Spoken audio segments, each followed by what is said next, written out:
नमस्ते आई ग्रास्पर्स। लक्ष्य पर पहुंचने के लिए पहले यह जानना जरूरी है कि हमारा लक्ष्य क्या है। यदि आप सफल होना चाहते हैं तो आपको अपने लक्ष्य का पता होना जरूरी है। चलिए शुरुआत करते हैं आज के कैप्सूल की।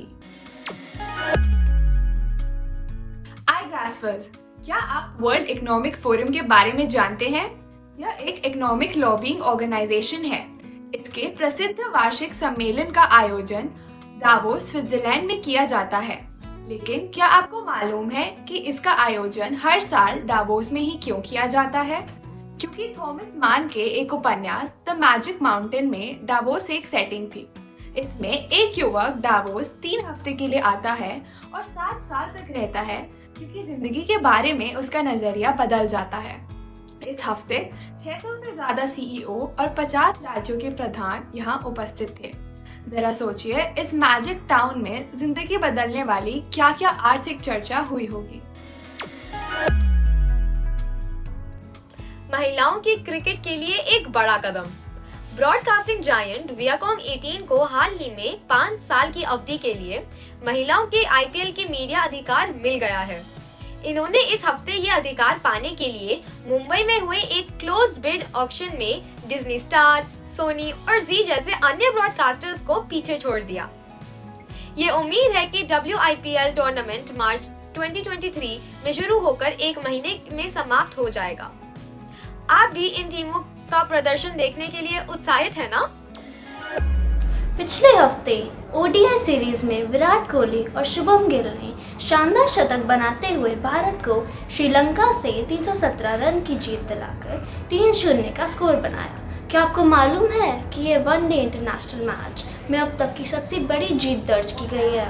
ये विराट कोहली की अनबीटन 166 रन इनिंग्स और भारतीय बॉलर्स के कारण संभव हुआ। ये बहुत ही रोचक सीरीज थी ना? दुनिया में केवल उत्तरी भारत ही ऐसा क्षेत्र नहीं है जहां शीतलहर चल रही है। इस हफ्ते के शुरू में रूस के याकुत्स्क रीजन में तापमान -62 डिग्री तक गिर गया। क्या आपको मालूम है कि ये पृथ्वी का सबसे ठंडा स्थान है और ये मॉस्को में पूर्व एक माइनिंग सिटी है। आमतौर पर यहाँ का तापमान -40 डिग्री तक जाता है, लेकिन इस हफ्ते -62 डिग्री के तापमान ने सब रिकॉर्ड तोड़ दिए। क्या आप सोच भी सकते हैं कि यहाँ कितनी ठंड होगी? पिछले हफ्ते ऑटो एक्सपो 2023 की शुरुआत हुई, जिसका हमें बहुत समय से इंतजार था। ईवा पुणे आधारित ईवी स्टार्टअप वाईवे मोबिलिटी द्वारा तैयार की गई है। इसके ऊपर एक सोलर रूफ पैनल फिट किया जा सकता है, जिससे कार को पार्क किए जाने पर भी चार्ज किया जा सकेगा। अभी इसकी जांच चल रही है। यह कमर्शियल उपयोग के लिए 2024 तक उपलब्ध होगी। यह भारत में इको फ्रेंडली और सस्टेनेबल ट्रांसपोर्टेशन की दिशा में एक बड़ा कदम है। हमें उम्मीद है कि अन्य कार निर्माता भी इस दिशा में कदम उठाएंगे। इस महीने के शुरू में national aeronautics and space administration द्वारा एक भारतीय अमेरिकन AC चरानिया को चीफ टेक्नोलॉजिस्ट नियुक्त किया गया। वे सभी प्रकार की टेक्नोलॉजी पॉलिसी और प्रोग्राम्स में स्पेस एजेंसी के प्रशासक के प्रिंसिपल एडवाइजर का काम करेंगे। नासा में आने से पहले चरानिया ने रिलायबल रोबोटिक्स में वाइस प्रेसिडेंट के रूप में काम किया है। साथ ही उन्होंने नासा के साथ कई टेक्नोलॉजी इनिशिएटिव्स पर भी काम किया है। इस नई भूमिका के लिए हमारी शुभकामनाएं।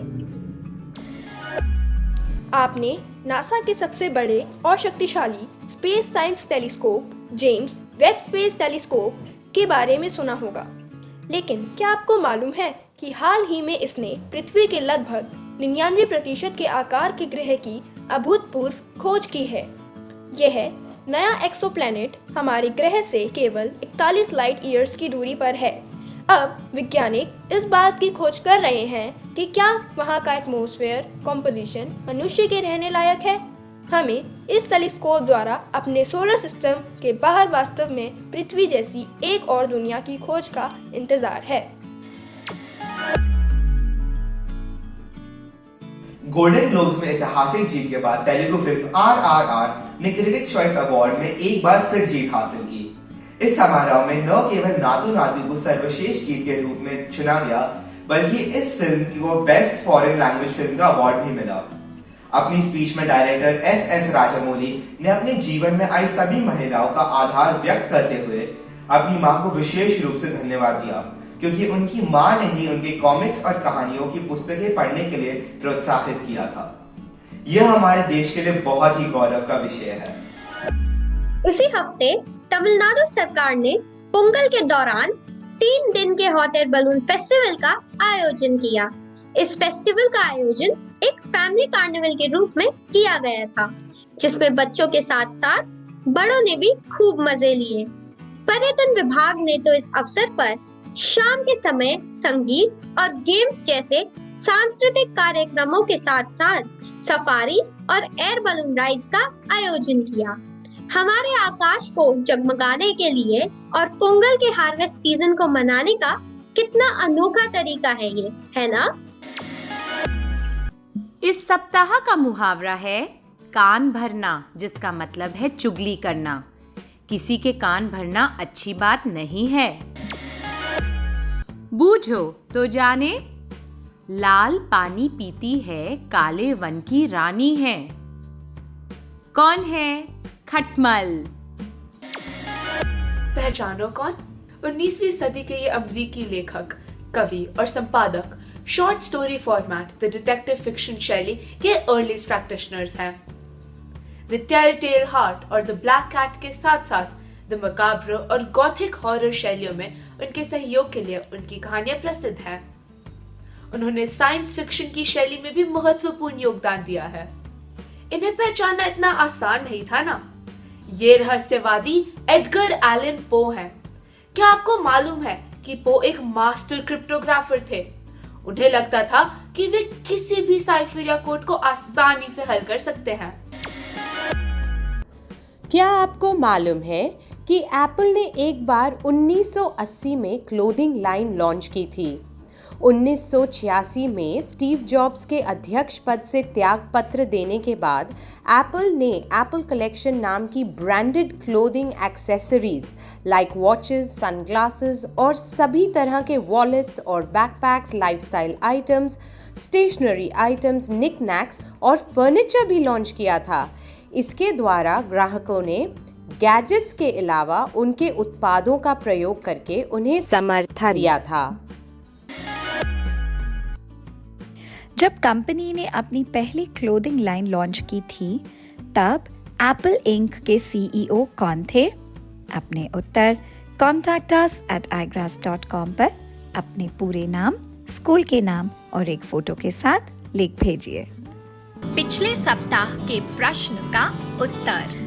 हेडी लमार के सह आविष्कारक, जिनके साथ उन्होंने रेडियो फ्रीक्वेंसी जंपिंग टेक्नोलॉजी का निर्माण किया था, थे संगीतकार जॉर्ज एंथल।